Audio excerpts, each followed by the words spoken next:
What's up everyone? Welcome back to the channel. In this video I'm going to show you guys how to create LinkedIn banner or the post using the Claude. Even though the Claude doesn't have the built-in tool to create the images like Gemini have Nano Banana or ChatGPT have their own image generation engine. So Claude doesn't do that, and we're just going to prove it in this video.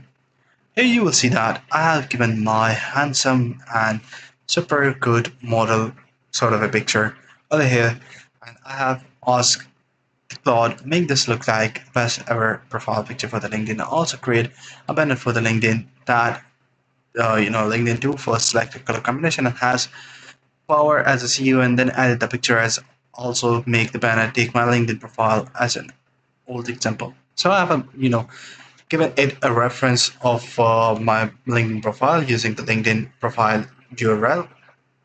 So what we're gonna do, we'll go through it, and it told me like these are the ratios that we're gonna work with. So I have asked a question like which power palette feels right for your SEO presence. So I have given the answers. We went with the option obsidian and bloody white. It went through it, added a file, made it, and here were the examples. So this was the profile picture.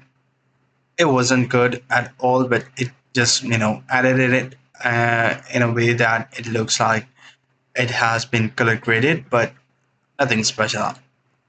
And here is the LinkedIn banner.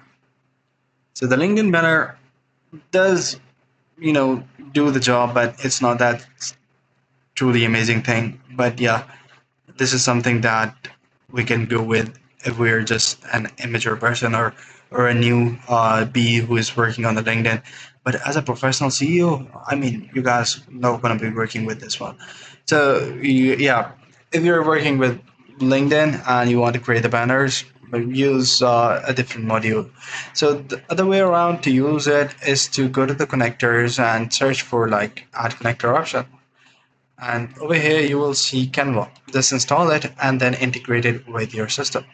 Then ask the Canva, for example, type in the prompt and ask the Claude to use Canva connector in order to create all the banners and the profile pictures, and it will work fine for you guys. I hope you find this video helpful. See you in the next one. Ciao.